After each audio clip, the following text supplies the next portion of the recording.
Oh, well, I guess it didn't work, but we're doing it. Okay. Okay. All right. Hey, everybody. This is Jerry with NSPS TV Paranormal podcast show. And how you guys doing on this Saturday evening? I am doing great. Tonight, I am in the great state of Kentucky with the uh, in Bowling Green, Kentucky. Matter of fact, never been there before, but I'm curious to know what is going on. So I'm with the team called Tri-State Paranormal Society. Uh, Man, such a long name. Yeah. So yeah. So with that said, hey, go ahead and introduce yourself to the world, my friend. Okay. My name is Renee. I am the owner and operator of the Tri-State Paranormal Research and Removal Society out of Bowling Green, Kentucky. We have been open and operational since 2011. We do everything from residentials to historical buildings, cemeteries. We basically do it all. We just Mm, recently, at the April of last year, actually became a nonprofit. okay. Well, congratulations. Thank And you. I'm trying to see if I can. All right, connect to chat. All right, so the chat is live. All right, the last time we were on, we got cut a little short, but that's Yeah, okay. That is okay. It was kind of cold out there, wasn't it? yeah, a little bit. A little bit. I saw the breath, like, oh shit, it's cold, dude. I mean, it is cold out there. What's the temperature out there now? Last I looked, it was like 45, and it's actually storming right now. Oh man, Um, that's not too bad. some, some high winds, but other than that, it's Oh, pretty good. okay. Well, no sleet, no snow. Mm-mm. Nope, Okay, not well, yet. she said not yet, but it's coming, right? Yeah. Hey, welcome to the show. I appreciate you coming back and joining me. Thanks With for that having me. being said, let's dive into a little bit of what you guys do, and how'd you come up with the name Tri-State Paranormal? Just so many questions I want to ask you. I don't even know where to start. So, I'm just going to start with the obvious, of course. How did you come up with that name, Tri-State Paranormal Society? Well, when we originally started, it was out of Paducah, Kentucky. So Metropolis, Illinois is literally just right over the river. Hmm. So we also wanted to include that because, we always go to Metropolis quite a bit. Um, so then we decided, okay, well, if we're going to do it that way, then okay, let's do Tennessee. And so then it just became Kentucky, Illinois, and Tennessee. Well, then we ended up adding Missouri into that. And then it just kind of went from there. So, Okay, man. So you guys cover so much. How yeah. how busy are you guys up there? You guys pretty consistent? We are, for the most part. Honestly, we've done more residentials um, since we've started. Since we opened and became operational, we've actually done more residentials than we really have anything else. Um, And then I think second on the list would probably be like our cemeteries and our graveyards because people like to go out there and do stupid things Of that they don't need course. to be doing. So for me, honestly, the residentials is what hits home because of my own paranormal experiences throughout my life. So, Okay, okay. You want to tell me a little bit about what's going on in your, or you want to keep that secret? Come on, you got to tell me. um, well, my first paranormal experience was when I was 3. Mhm. Oh Uh, wow, so young. Yeah. It was just me and my mom at home, and my mom heard me talking in my bedroom. And so she came in, she asked who I was talking to, and I told her that I Mm-hmm. was talking to Ninny, who was my grandmother on my dad's side. And she's like, honey, Ninny's in the hospital because she had been in a bad car wreck. And I was like, no, Ninny died. And she's like she wanted to sit there and argue with me. Right. And then she got a phone call that she had found out that my grandmother had passed away 5 minutes before. The one thing I can remember her saying is that she told me that everything would be all right, Mm-hmm. no matter what I was through in life. And I had ups and downs in my life, but I still kind of held on to that belief that at some point in my life everything was going to be okay. Okay, okay. So she put that positive vibe into you. That's cool. You know, grandparents Yeah. have a tendency to do that, no matter where Mhm. they're at. You know, that's a positive thing I love about grandparents. You know, Mhm. they instill everything into you, whether they are deceased or still living, or whatever's going Mhm. on. Am I? It seems like I'm a little bit slow. Do you think I am? No, just a little bit, but yeah, Oh yeah. I boy. mean, just the hair, but it's okay. Okay, cool. Now your team, is it, how many members do you have? Is it just you, or is it you, your significant other, Um, family members? it's me, my significant other, my mother, who is our clergy for the team. Hmm? She's an ordained minister through the United Methodist Church, and my brother, who is the lead interviewer and one of my investigators. So far, we've been kind of small, which is okay. Kind of works for us when we're doing residentials, because you don't want to take 15, 20 people, into a residential. Right, right. um, that's more for like if you go investigate Waverly or someplace like that, then you can take 15, 20 people in with you. Exactly. Uh, Now I'm going to ask you a bunch of questions, and just feel free to tell me what you think. Uh, Now, you say you've been doing this since you were 3. Uh, Mhm. are you somehow, some way gifted if you were able to speak with your grandmother? I am.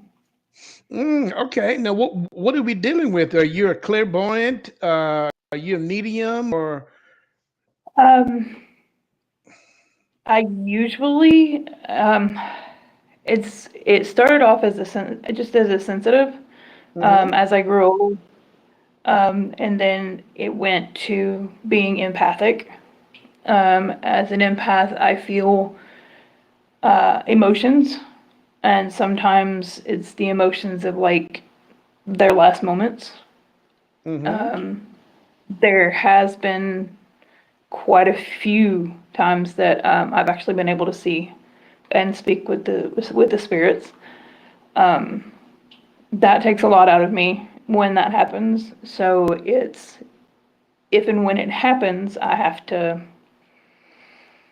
usually kind of have to not necessarily leave the investigation, but like distance myself to like ground myself, so to speak. It's been it's been a whirlwind, kind of developing things and worrying. Okay. Uh, are you wishing that you didn't have this gift, or are you finally accepting and embracing what you have? I definitely embrace what I have. Um, I don't think I used to wish that I didn't, because Mhm. also as an empath, you were feeling people's emotions that are around you, both living and past. So for me, I had to learn how to keep myself from feeling it, which is can be exhausting, Mhm. honestly. But I don't ever regret having him. I Okay. really don't. Now, does anybody in your family have the gifts, or is it just you? My grandmother did, my mom's mom, Hmm. and my brother. My brother is more of, we call him a highly sensitive, um, just because we can be in an area for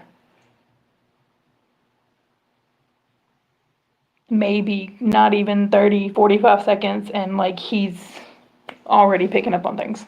Like he's already feeling things, and he's having to learn how to differentiate between like his own emotions of where like he's at, Hmm. um, like if we were to go to Waverly or wherever, versus what he's feeling because of the spirits.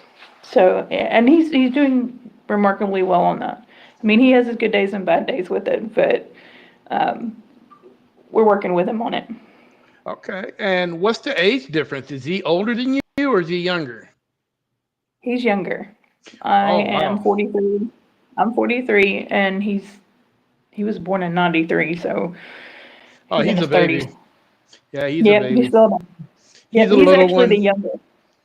Yep, he's the youngest out of all five of us kids.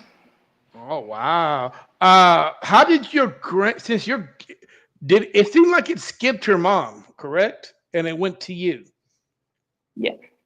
Normally that happens when you have your grandmother. Sometimes it skips a generation. Uh, Hmm. and now I'm trying to figure out who did it skip. Okay, now is there anybody else that's between you and your brother, I've got two other brothers. Um, and it skipped them too?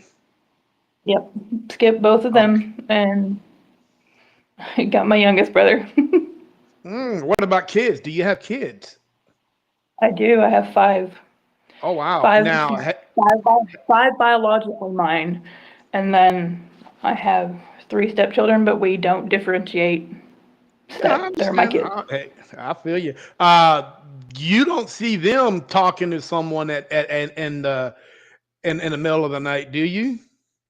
Oh yeah, Mm. my my my fourth child, he was about a year and a half old. Um, he was almost two actually, uh, and we were at my mom's house visiting. And my mom's way my mom's house was every room connected, like it was this big circle. And Mm-hmm. so he was constantly just running around. And he came back through over to where my mom's room was, and the light was off. And so he just kind of peeked in, like that, and backed up a little bit, and then he peeked in again, and he kind of got this really worried, scared kind of look on his face. Mm-hmm. And so I was like, "You want Mama to turn on the light?" And yeah. So I turned on the light, and he went in there, and he started talking to somebody named Jim. Years before my son was born, I had a cousin named Jim who passed away. Oh wow. Um, and he was having this full blown conversation with him, and he kept telling Jim, "You need to go up." And he just kind of said, "Jim, up, Jim, up." And he was getting frustrated because I guess Jim wasn't going up Mm-hmm. fast enough for him. Oh And he wow. finally he just looked at him, and he's like, "Jim, up now." And then he How didn't say anything for a minute, and apparently he did, because then he clapped his hands and he got down and he walked and started playing in another room. how did your son at such a young age know about up?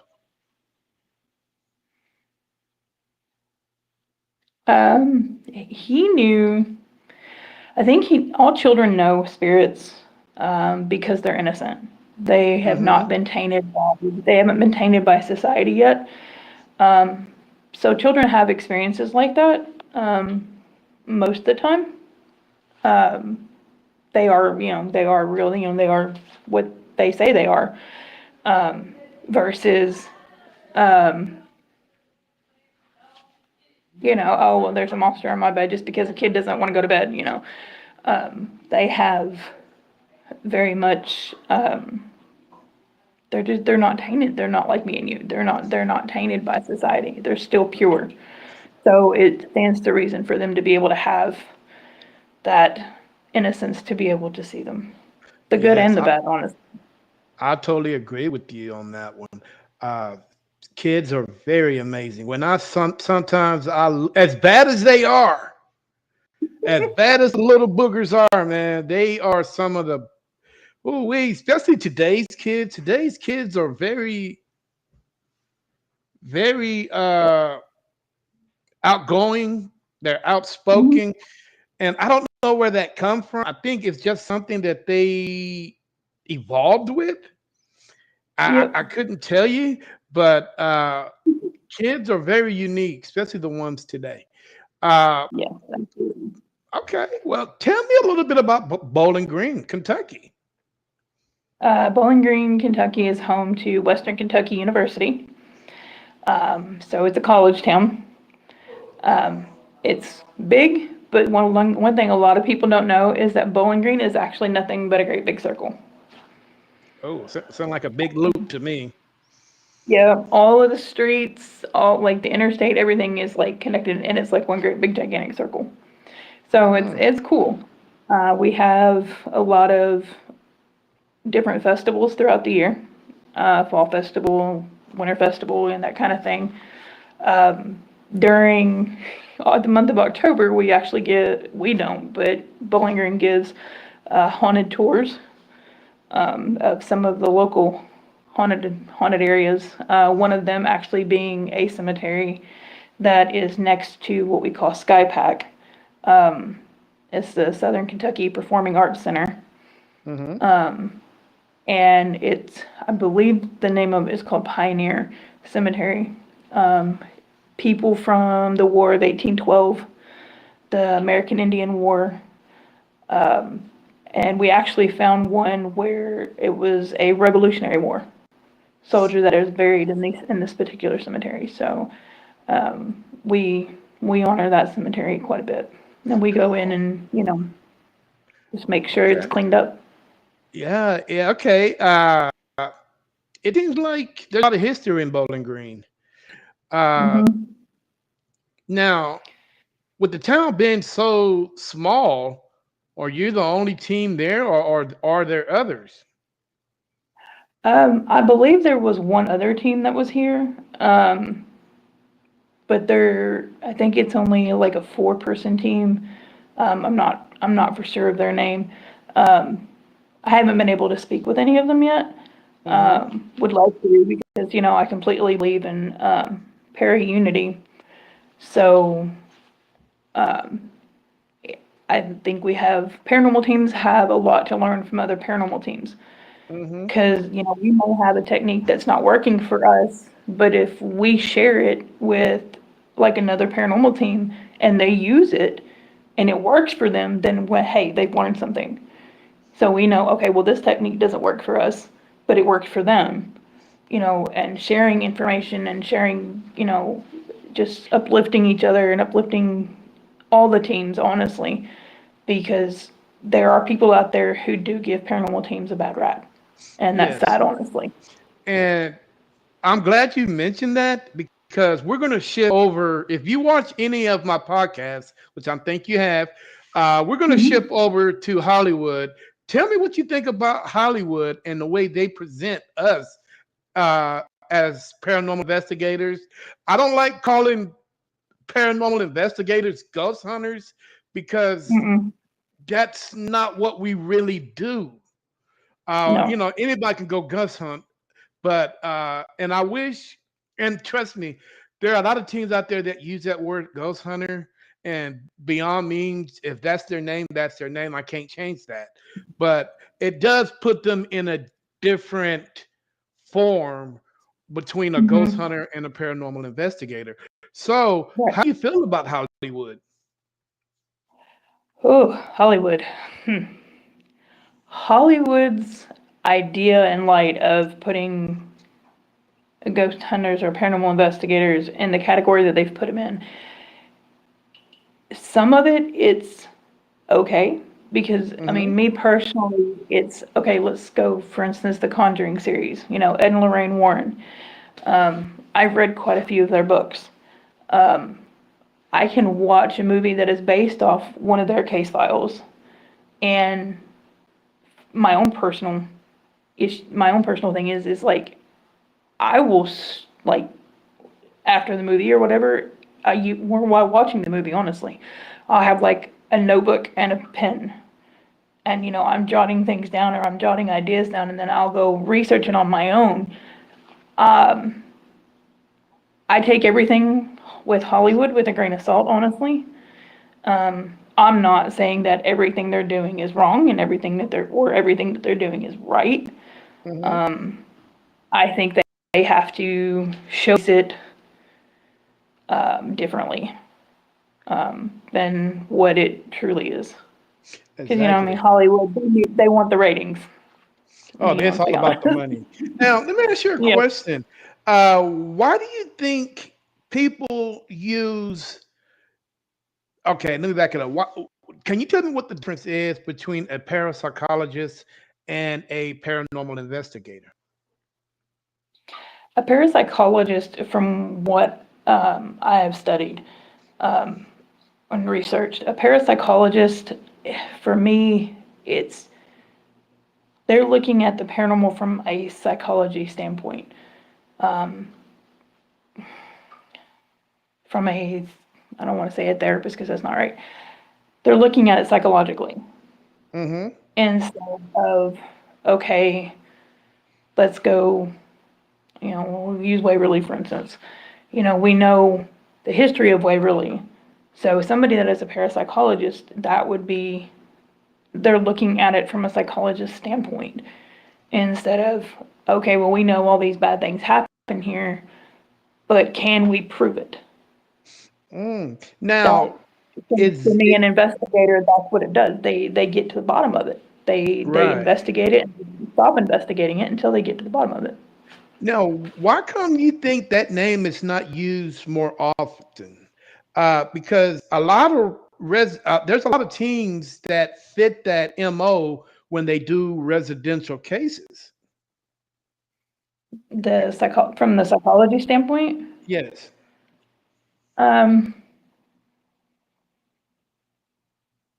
when it comes to residentials, for me as from a psychology standpoint, I think a lot of people when they reach out to paranormal teams because this is going on, they don't want to seem crazy.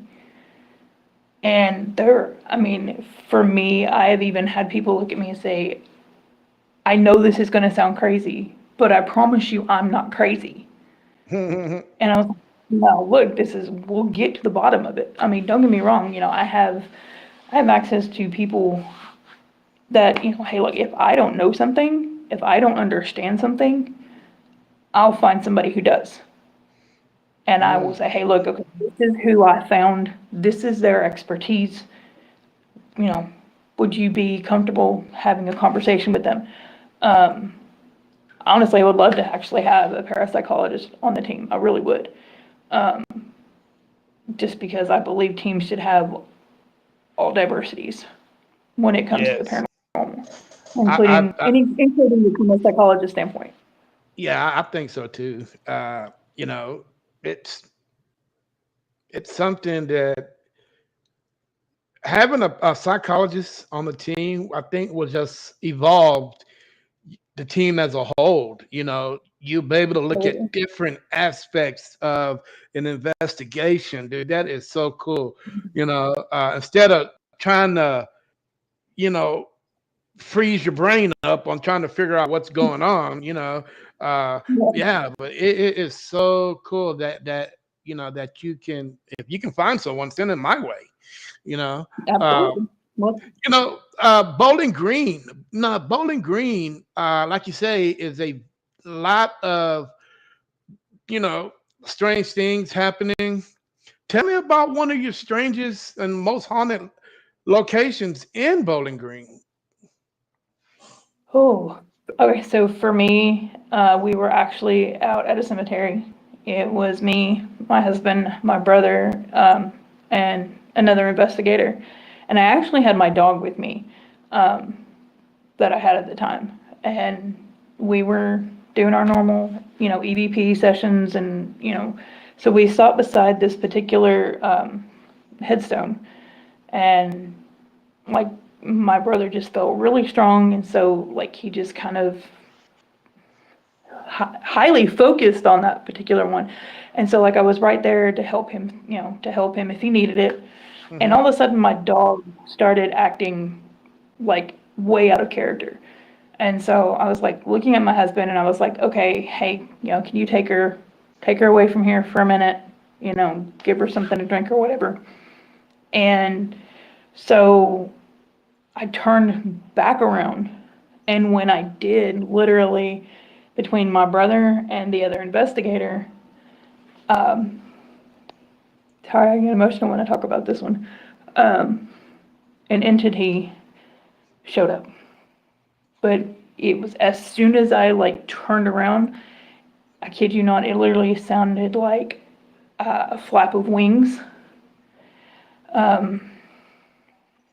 had enveloped me completely. Mm-hmm. And we were there, it was like 1, 2 o'clock in the morning, something like that. And it was completely black, like there was no moonlight, nothing. And this thing was probably about 7 feet tall, if I had to guess, because I'm only 5'10", but it was at least way above me. But it was like blacker than black. But the evilness that resonated off this thing, and all I saw was like this, like the side of his face was white, but not like a white like you would think a skeleton, or it was that eerie grayish white type of color. I mean, it's kind of hard to explain. And I looked at my brother. I looked at my brother. I looked at the other investigator and I said very quietly, very slowly, get up, walk back to the car. And I'm That's walking backwards to the car as I'm watching this thing. And normally, for me, when a spirit has never stayed that long, like this thing stayed until I got to the car and got in the car and I took off driving. And the further I got away from that area, I just started bawling. Like I just started crying. And I pulled over, and conveniently it was the church parking lot that I pulled over into.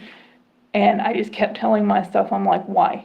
Why now? After everything that I've dealt with in my life, after everything that I have seen in my life, why now? Because when I say this thing was beyond evil, it was beyond any evilness that I had ever experienced throughout my life. And mm, I just kind of got to the ground, and my husband had to literally put me back in the car. And I called a friend of mine, and I said, I literally, honestly believe that I saw the devil. oh wow. I gotta go open the door for someone. Give me 2 minutes, guys. I'll be right back. Good.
Can't hear you.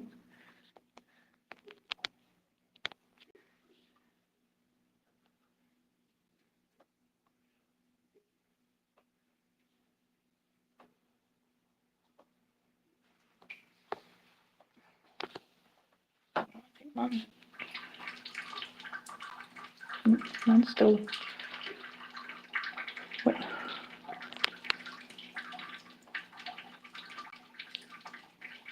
Can you hear me?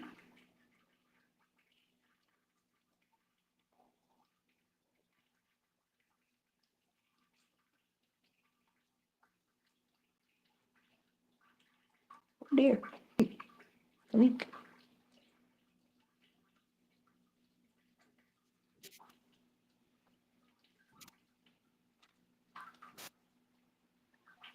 I'm starting to hear something.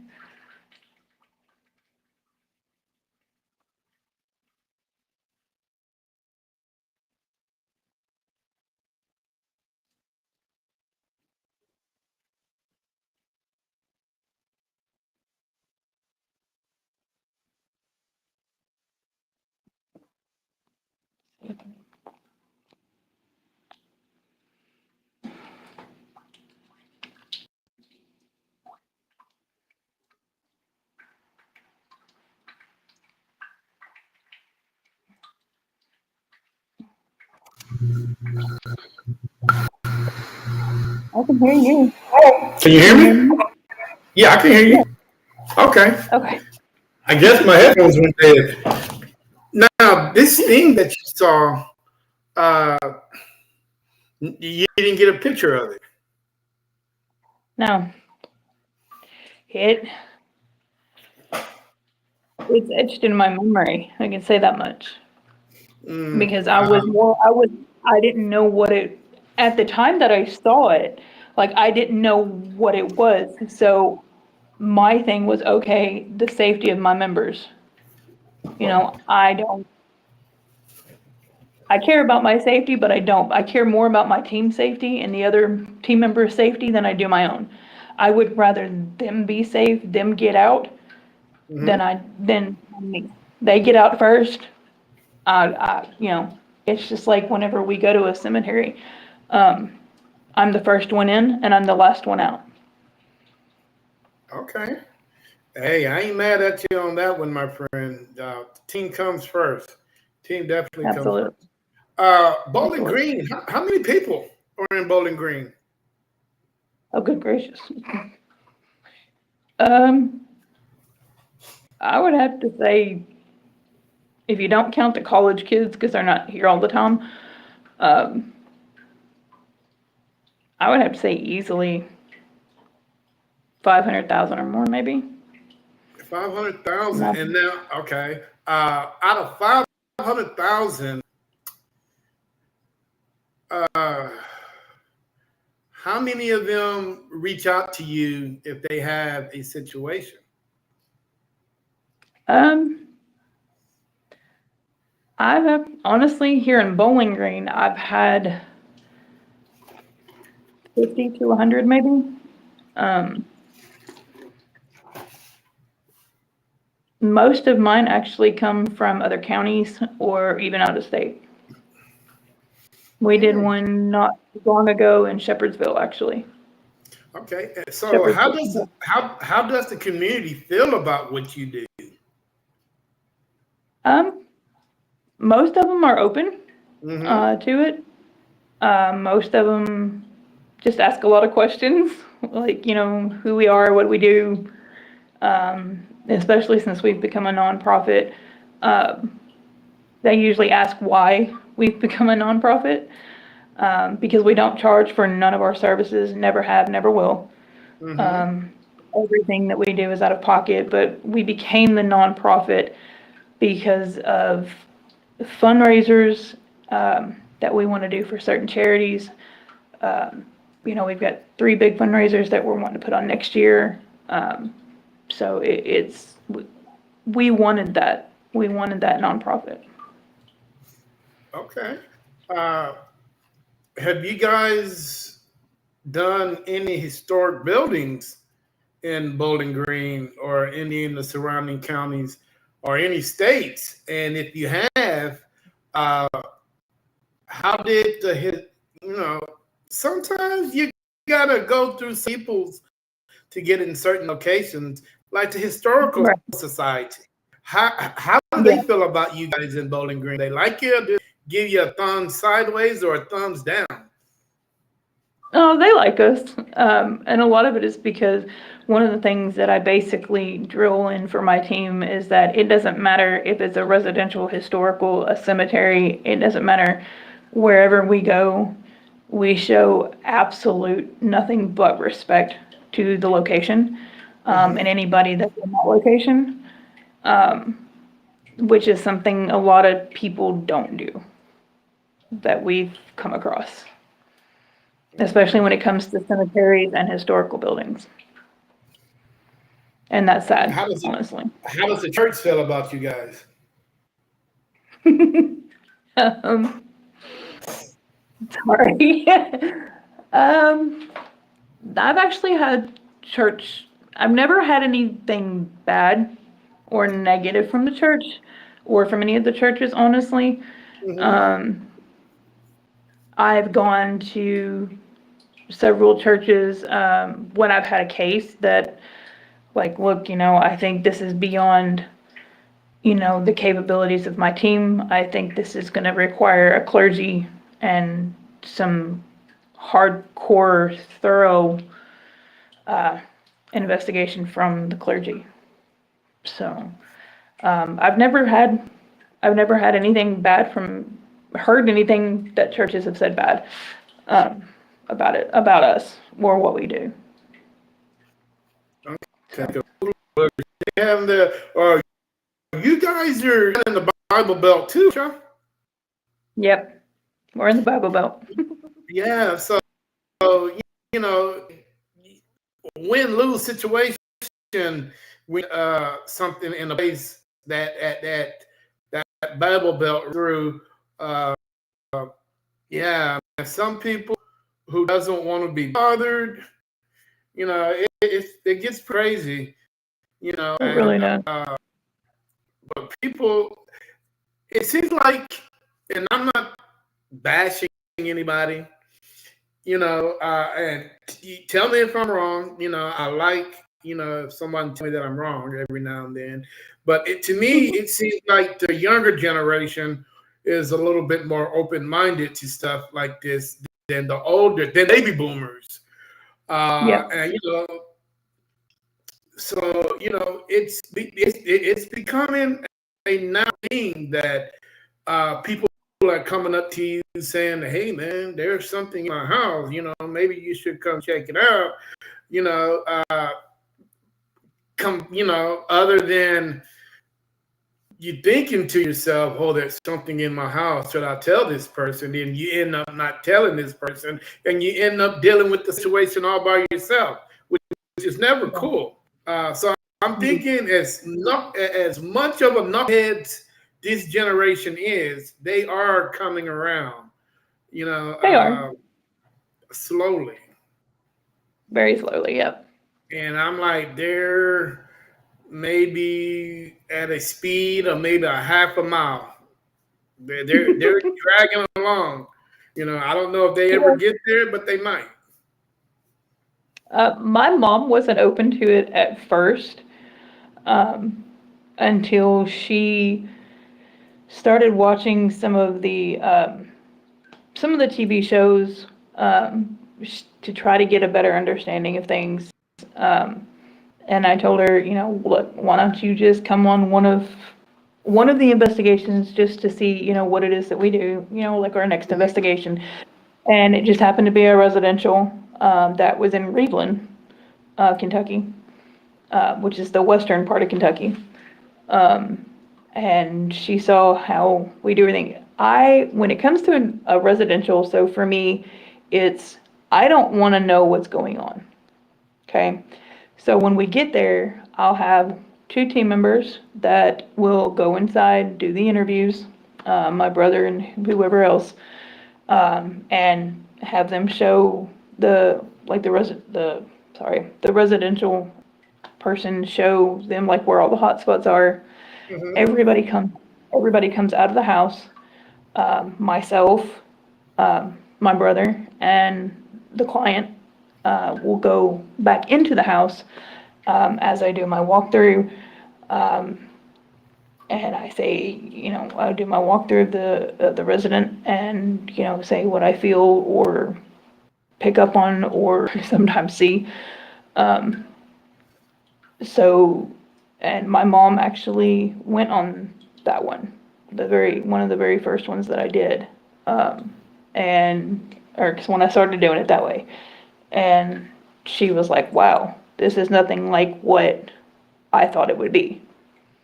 You know, a lot of people think when they think paranormal, oh my goodness, they're thinking, things flying off the walls, drawers open and shut, et cetera, et cetera. And I'm like, well, that does tend to happen.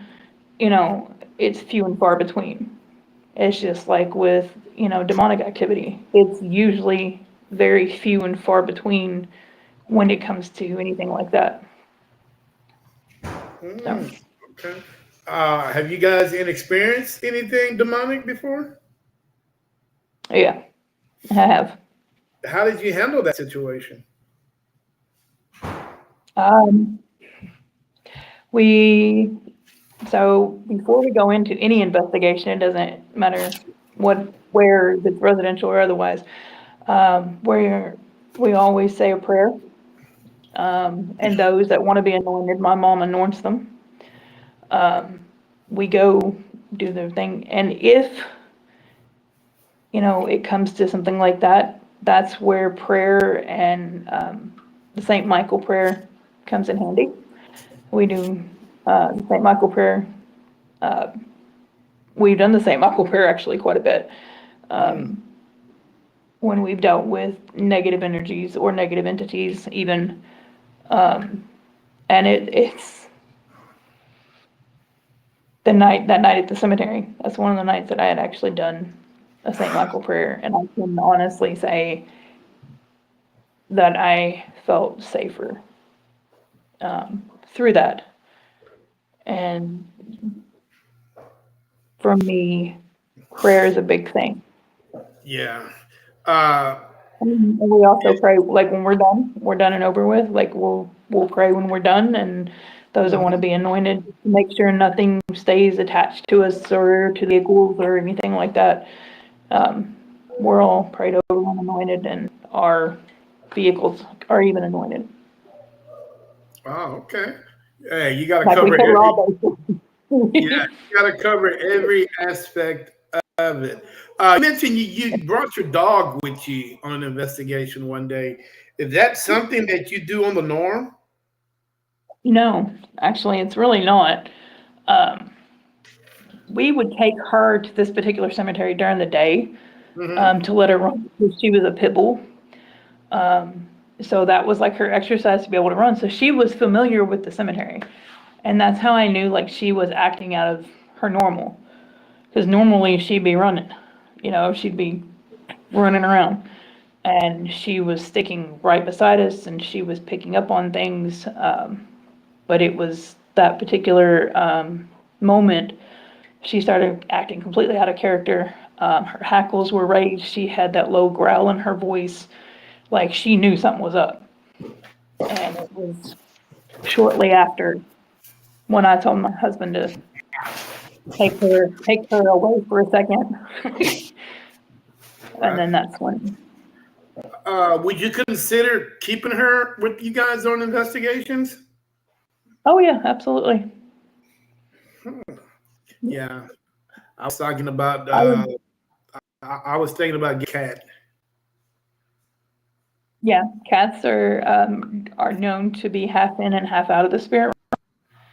Um, if a cat wouldn't run off, because I love Yeah, cats too. Like cats are my hey, favorite animals. One of my favorite animals. So I might have to find the cheapest go I can find because I know I'm going to lose it.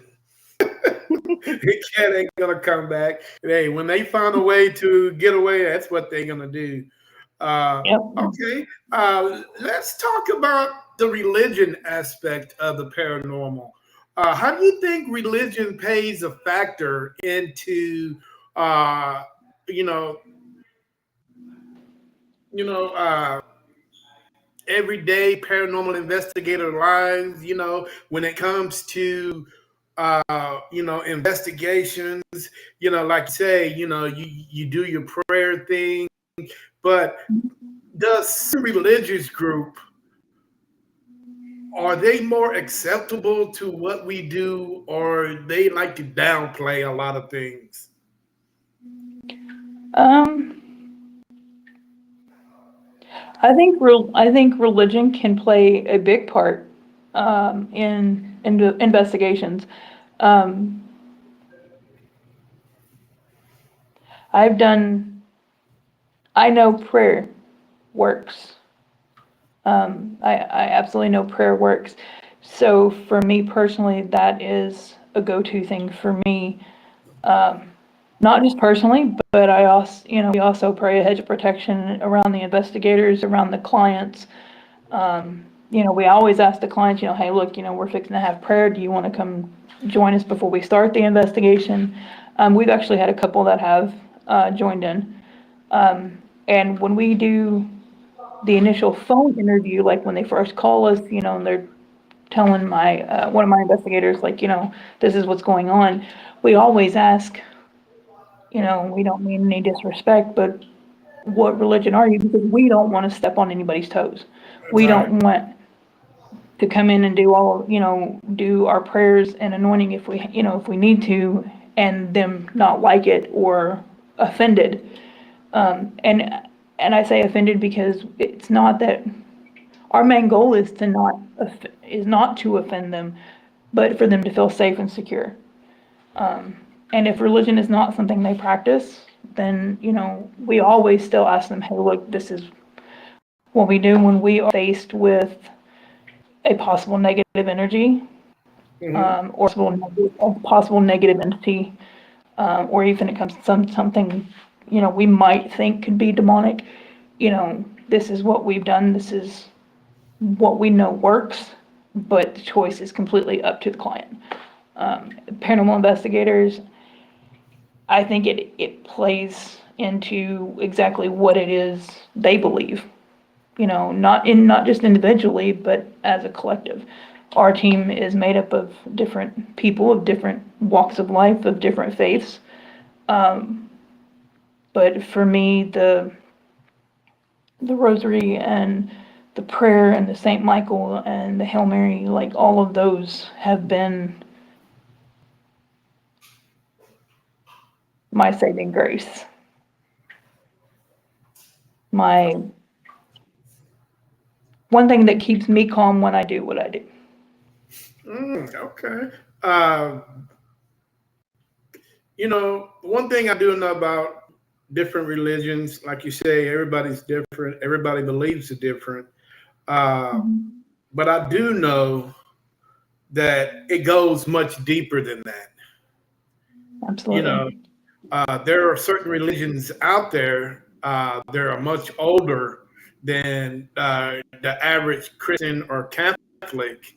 That goes a Mhm. lot more than what they're saying.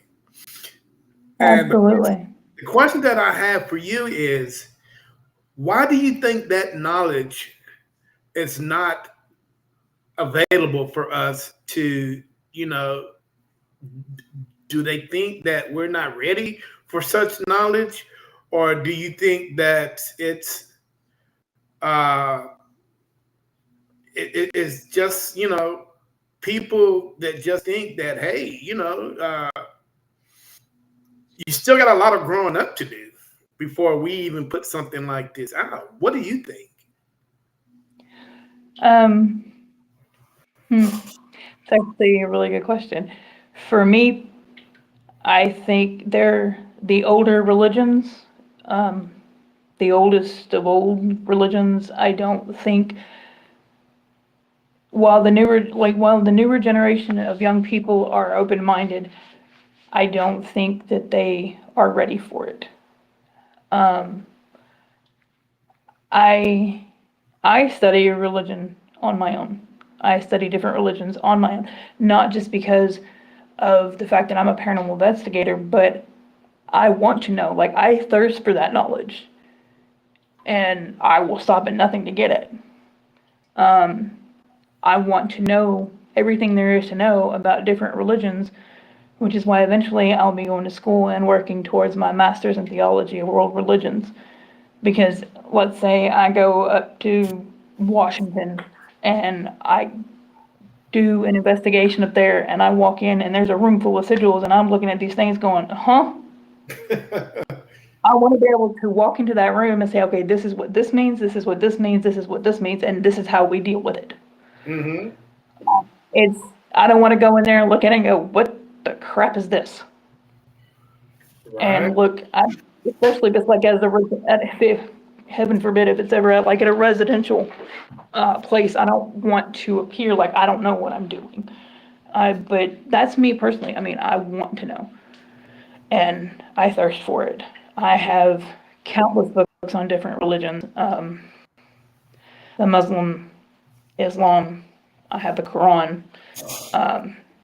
The Jewish. The Jewish faith, especially the Catholic faith. Like, I have all different religions, and my mom walked in, saw my personal library, and she goes, "What in the world?" Now, if the world leaders would say, "Hey," I'm not going to say world leaders because the world leaders don't run the show.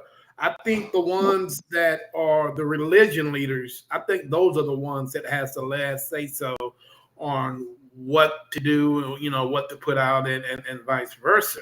If all the world religion leaders come together and say, hey, we're going to do this, we're going to put everything out, how do you think the world will react towards something that big?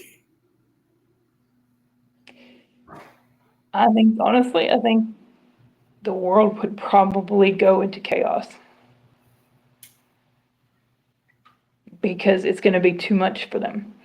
I think there are certain things that certain people are allowed to know. Not necessarily the religious leaders, but individuals, like you and me.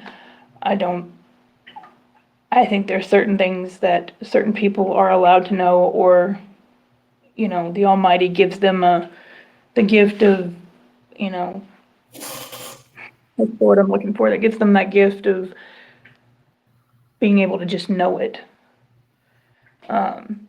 Or in a dream or a vision, that's the word I'm looking for, through a vision. But I think, honestly, if everything religiously was put out there for everybody to have access to, I think we'd go into a world of chaos. And how do you think if world religions would put all this out, do you think every religion would still be available, or do you think everything would be done? Because you mentioned chaos. You can still have chaos and still have religion. But if the religion leaders say, hey, we're going to put everything on the table, do you think the religion aspect of the world will still will still exist? Or do you think everything as far as religion would be demolished? Since now we know everything. Hey, I mean, there's not much more that you guys can say. Yeah. If everything was put out, including ancient texts, that, like the Vatican has kept hidden, and, other religious people have kept hidden, if ancient texts and everything was brought out, a lot of people would see that at some point in history, in each religion has tied into the other. And I have actually found that out through my own studies, my own personal studies. Like, I have found that out. So I think it would be the older generation that could comprehend the ancient texts and would have absolutely no problem saying, okay, well, this ties into this religion. And I think as far as the older generation, I think it would be more accepting. Whereas the newer generation, then you're going to have conflict or chaos, because then they're going to say, oh, well, no, just because it ties in does not mean that, again, your religion's better than mine. Right. Right. You're absolutely right. Because I know last year, the Vatican, not the Vatican himself, but certain members of his organization uh, actually admitted that, came on live TV and actually admitted that there is something going on otherworldly. Mm-hmm. World was shocked that that actually happened. You know, they wasn't too specific on what they were talking about, but something otherworldly is happening. That means otherworldly. I mean, that means something else. It could be another dimension, or it could be from another planet. That means something else is going on. You know, so I'm hoping that they would elaborate a little bit more, but apparently they haven't. But I think they're giving us piece by piece. You know, they're pretty much chomping up a cookie in fours, if you can do that, Yep. and giving us a little bit here, a little bit there, and a little bit there, you know, till they fill that circle of that cookie and put all the pieces together. I think that's what they're doing. Now, I don't know how long they're going to do it. It might take 20 years before they put out the next piece of cookie. I don't know. But somebody has a grand plan to bring all this to the table. And I'm just hoping that I'll be around long enough to actually see it, because it would be a trip to see a spaceship on the White House lawn, or better yet, you able to communicate with your loved ones that has been gone 40, 50 years from now. If the technology is available to do so. Yeah. You know, but like you say, you know, you put something out like that, people are going to go try to reverse engineer it and do other means to it. You know, Yeah. and that's why I always say the people are smart, but the human race are a bunch of damn idiots. You know, it takes one person to change the world. But can you imagine the human race as a whole? You got those knuckleheads out there, man. There are just knuckleheads. They're not, I mean, they're going to stick to their guns, and those are the ones you need to watch out for. Yeah. You know what I'm saying? But yeah. Okay, well, that was an interesting part on religion. Let's jump over to education. Now, you have kids, right? How old are your kids again? My oldest is 22. 22. He is married. I have a grandbaby. Okay, let's focus on your grandbaby for a minute. We're gonna jump. How old is your grandbaby? She's turned a year. A year. We're gonna jump 17 years into the future. Oh. Your grandbaby is a senior in high school. Now, if her guidance teacher came to her and said, hey, we have a trial basis of a class I think you might be interested in. And sure enough, it's a class for parapsychology. And she comes to you and her mom or you and says, hey, grandma, you think I should take this class? What would you tell her? Absolutely. Okay. Why would you tell her? Because I think 17 years down the road, we're going to be more advanced. As not just as a human race, but education and technology, everything's going to be more advanced.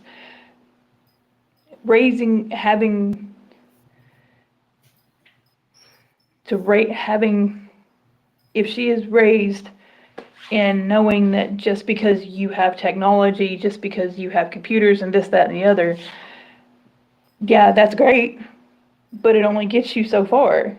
Mm-hmm. Whereas, hey, you go to a library or you order a book offline, that can offer you 10 times more information than a computer ever could. And it's the thrill and the excitement. So if she was to go to take a class for parapsychology, because if she's anything like our family, then she will probably have paranormal experiences. Right. For her to understand it, not just from, my experiences or even her dad's experiences or her mom's experiences or whatever, but to also understand it early on from a psychological standpoint, she would benefit 100 times more. See, the only problem that I have is in order to anything that's psychology, especially parapsychology, you got to have, because after you graduate, you just can't go into the field.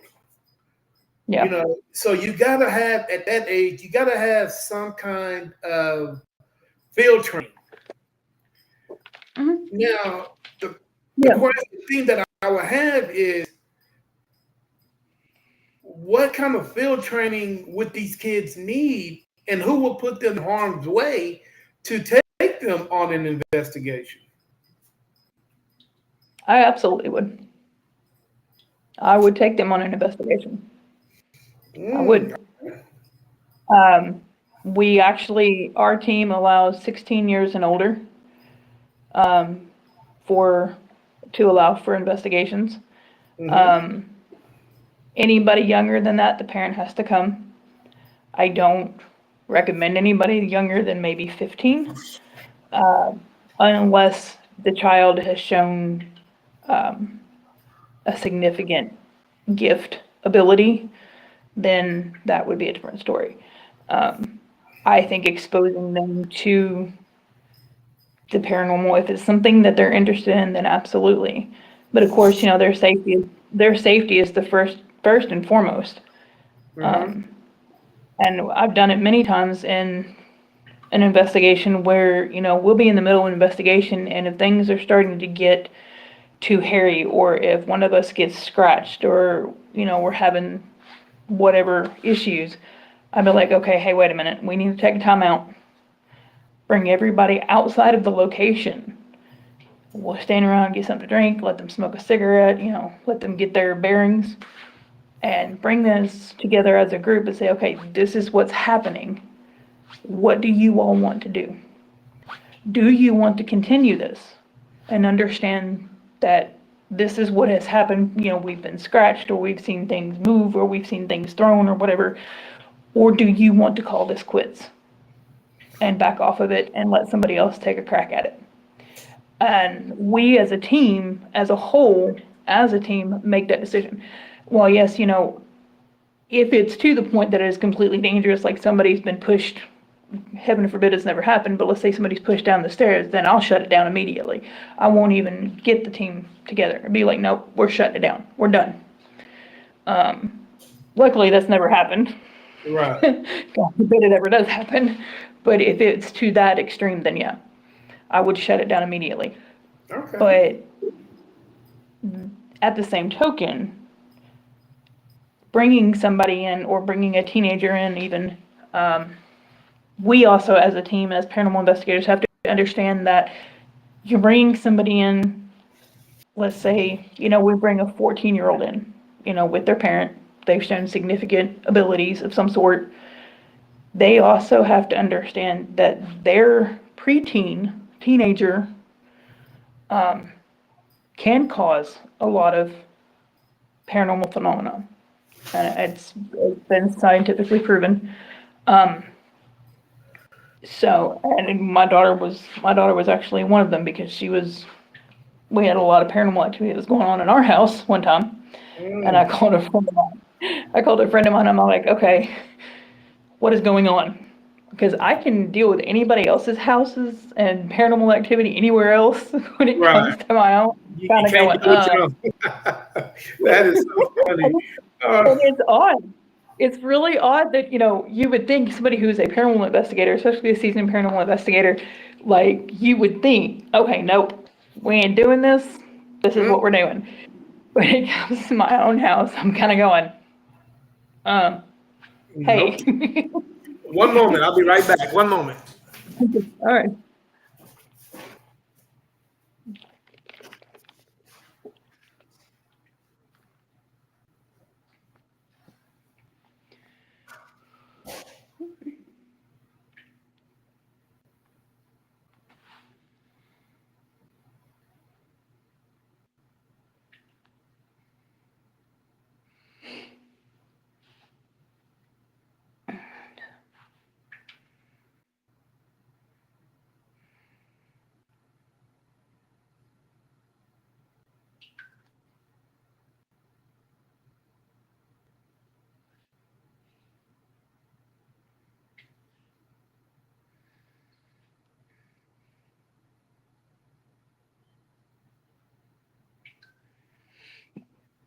Excuse me.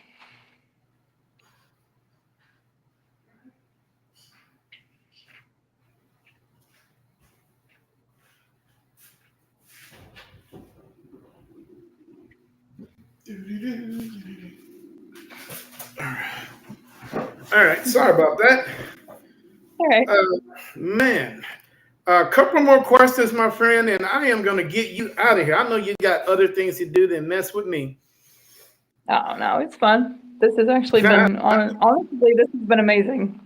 Hey, I try to keep you guessing, and the great thing about my podcast, I love being educated, and I love educating other people also. So it's a give and take thing. I really appreciate it. All right, so 3 more questions, and I'm gonna get you out of here, my friend. All right. First question is,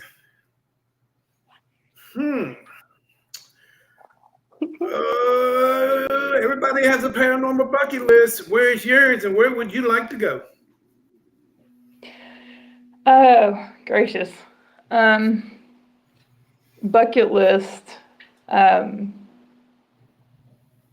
want a 72-hour lockdown at Waverly.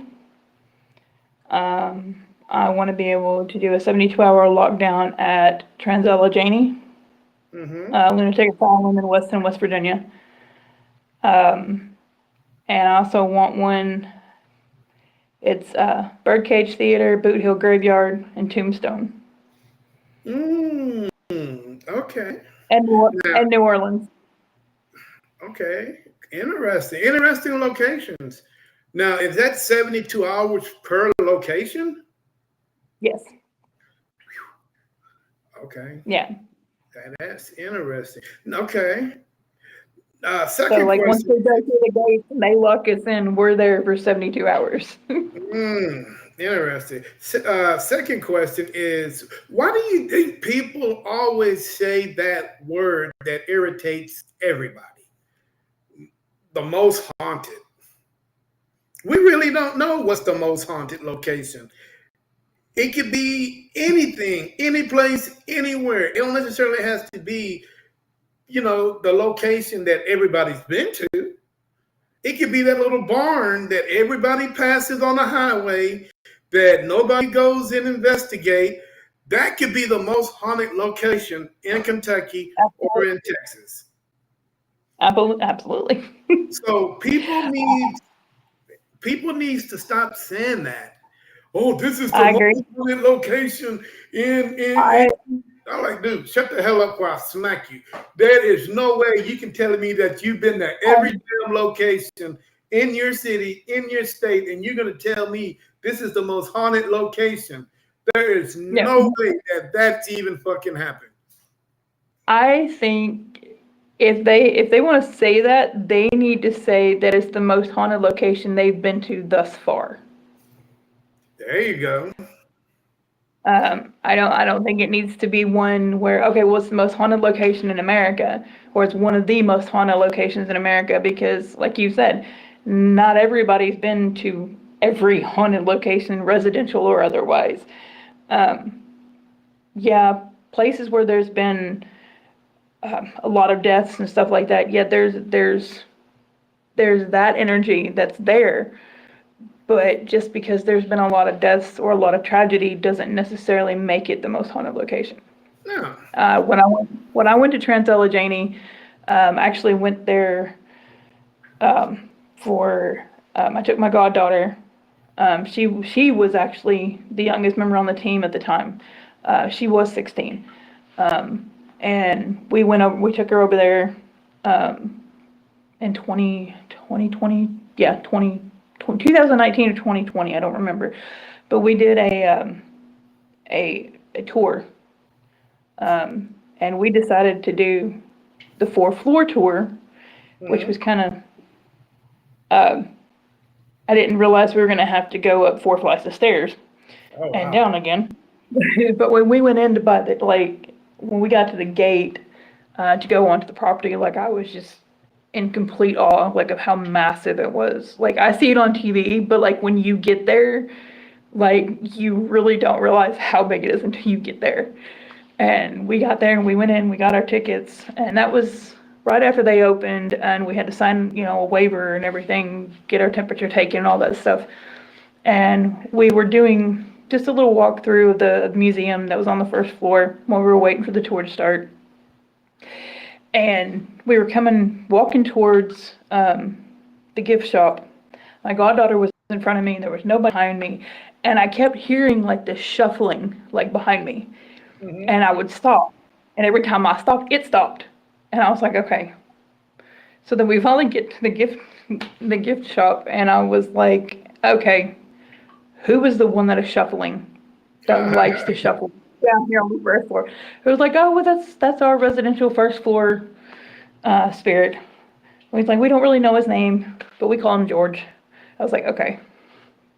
And as we did our investigation, our walkthrough, they took us down to, I guess, what would have been classified as maybe the solitary confinement area. Mm-hmm. And it's whoever, if a doctor or nurse or an orderly put you in there, they were the only ones that could take you out. And not another nurse, not another doctor. The person that put you in was the person that got you out. And I'm getting goosebumps thinking about it.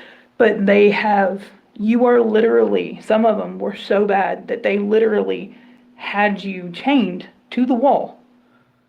But you're standing in the middle of this drain, and they say that they had them completely naked, and their arms and their legs were chained to the wall. And they said that there was this one man that was there, and this man literally pulled the chains out of the wall and punched his way through the door. Basically pulled the bars and then punched his way through this big, huge, thick door. And so I talked to the person, and I was like, okay, so let me ask you a question. Do you believe he was acting on just adrenaline because he was mad, because he got in trouble? Or do you think he was possessed? And he said from the files that he read of the individual, he thoroughly and honestly believes that the gentleman was possessed. Because when I look at these doors, these doors are super, super thick. And I probably would have broke my whole freaking body trying to punch my way through that thing. Mm-hmm. And I know adrenaline can make you do crazy things and make you not feel pain, which is entirely possible. But the gentleman said that, he looked at the file of the individual, and from the things that they described and from what he knows of the paranormal and the things he studied, he honestly believed that the gentleman was possessed. And to pull, these chains were thick. They weren't like these little bitty thin chains. These things were thick. And you basically are spread eagle. Your arms and legs were chained to the walls, and you're standing in the middle of a room. Oh, wow. And so for that to happen, that's the kind of treatment they did. And it honestly took somebody literally, because they would put the criminally insane, or what they deemed criminally insane, in with the normal I don't want to say normal, but the other mentally ill patients.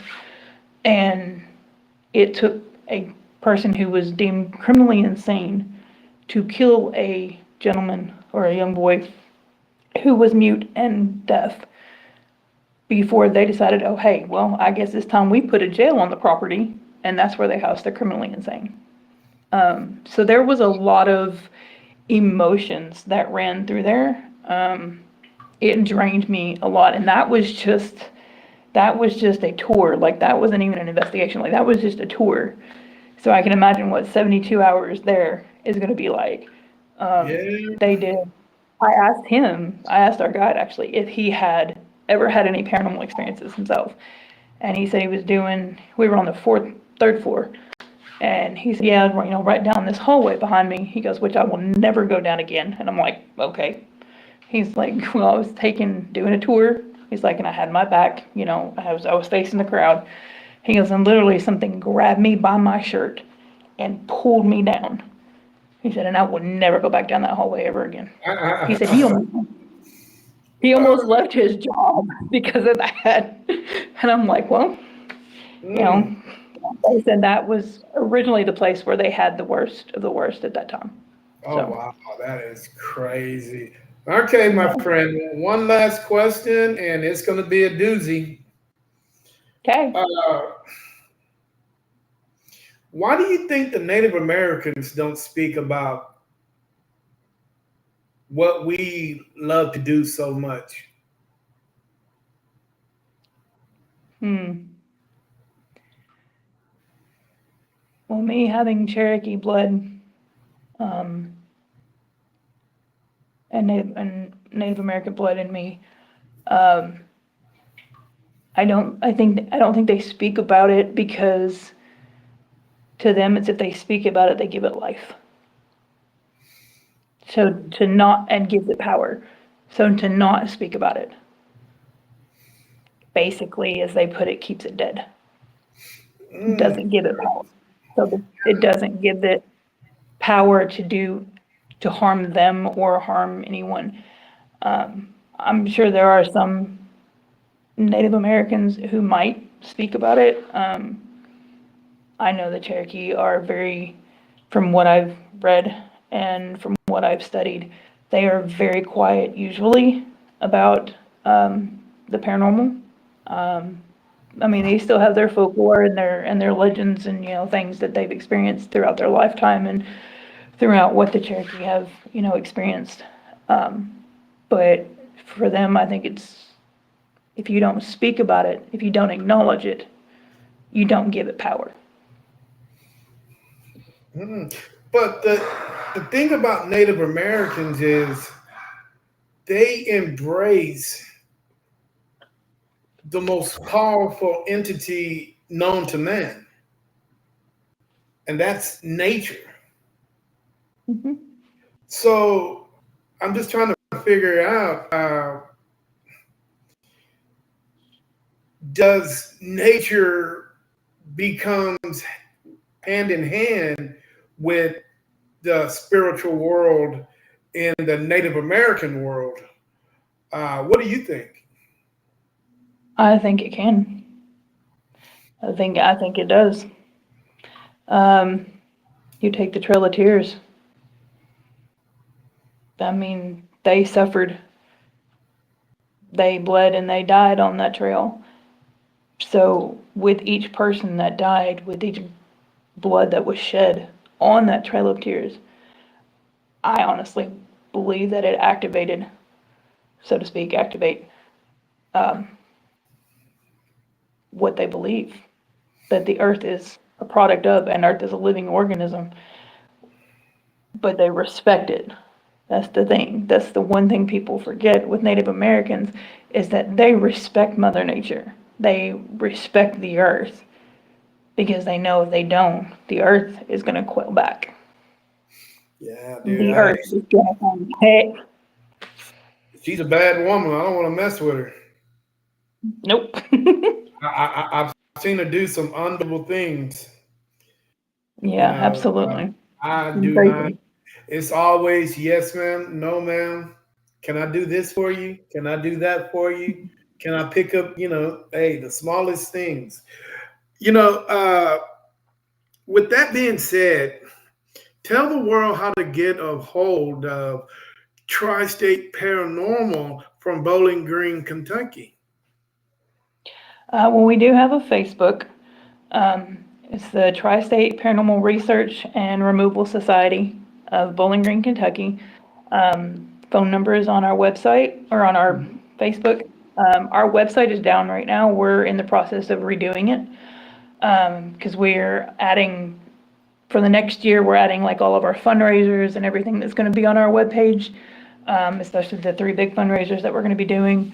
And of course, all of our mini fundraisers like car washes and stuff. But so we're in the process of just basically redoing our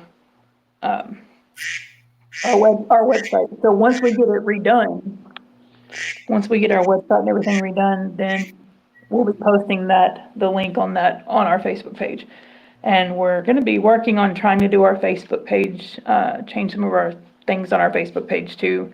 Again, and my phone number is the team's number, so anybody can just look on the team's page, get the phone number, and say, hey, look, call and say, hey, look, this is what's going on, and we'd be happy to come out and help. And if for whatever reason, if we can't, we'll find somebody in whatever area that you're in that can. That goes hand in hand with para-unity. Is like if somebody calls me and say, hey, look, this is what's going on. And I was like, okay, well, I can't get there, but here's this team's name. Here's their number. That's one of the things that I want so big in the paranormal community is if somebody calls you, you can't get there, don't tell them you can, and then you don't show up. Mm-hmm. Tell them, hey, look, I can't do this. Or even if you plan to, and you're like, let's say halfway there and the car breaks down. I mean, call them and say, hey, look, this is what's going on. We're going to try to get there. And if for whatever reason it plays out that you can't, say, hey, look, there is a team an hour from you. Here's their name, here's their number. Give them a call and see what they can do. And if we can fix this and get there, then we will, and maybe both of us can team up and figure this thing out. I don't believe any one team is greater than the other. I think if we came together and we did that, I think the paranormal community would be a lot stronger. I don't believe in the term expert because the paranormal community and the paranormal changes all the time. Mm-hmm. Nobody can say, oh, well, I'm an expert. Well, you can be an expert on, let's say, technology. Hey, I know how to do the computer aspect of it. I know how to set up cameras. I know how to do this. Right. But nobody is a complete expert on the paranormal because there's no such thing because the paranormal changes all the time. Mm-hmm. It's like somebody's writing. Just when you thought you can read that book, you get to the page where you think you caught up, and then 3 pages, 4 pages will flop over you. You will never catch up. You will never catch up with that. All right. Well, Lillian, I appreciated you coming on the show. It's been a very interesting conversation I had with you. I really appreciate you taking out of your time. No problem. Thank you for having me. And I would love to do this again. So I will I'll be reaching out to you in March. Because I usually give you guys like 2 months to before I call and see how you guys are doing. Have anything changed in your life or whatever, and so on and so on. And man, keep up the good work, pray, and keep that positive attitude. And I think you guys will be down on that right path. Well, hell, you maybe one day you'll come to Texas. We're hoping so. We're hoping to be able to do some traveling in the near future. So when they come to Texas. But with that being said, any last remarks from you before I get you out of here? Just everybody, if you go out and do any paranormal investigation, do not go by yourself. Make sure your phones are charged. So if you need help, you can make the appropriate phone calls, and don't do not try to take on something that you don't think you can handle. Just stay safe out there, and y'all have a happy new year and happy hunting. All right. Well, hey guys, this is Lilith from Tri-State Paranormal from Bowling Green, Kentucky. Even though I spelled Kentucky wrong again, I'll never get that word right. But hey, you guys want to reach out to her? Hey, I'm letting her number. It's on the Facebook page. Feel free to reach out to them. Hey, and another thing, guys, let's get these likes up. Let's get these follows up, man. Hey, show support. You know, you guys know what I'm about. So, hey, I'm going to share some of that love with you guys, and you share some of that love with the next person down the road. You know what I'm saying? But hey, let's see if we can get these numbers up for these guys. In the meantime, Lilith, you enjoy the rest of your Saturday, and you will be hearing from me soon. All right, thank you. Y'all have a happy new year. Yeah, happy new year. Hey guys, this is Terry with NSPS TV Paranormal. I will see you guys tomorrow. Tomorrow I will be, God knows where I will be, but I will be somewhere. It might not be here, but I will be somewhere. But in the meantime, guys, peace. Bye. Bye. Oops.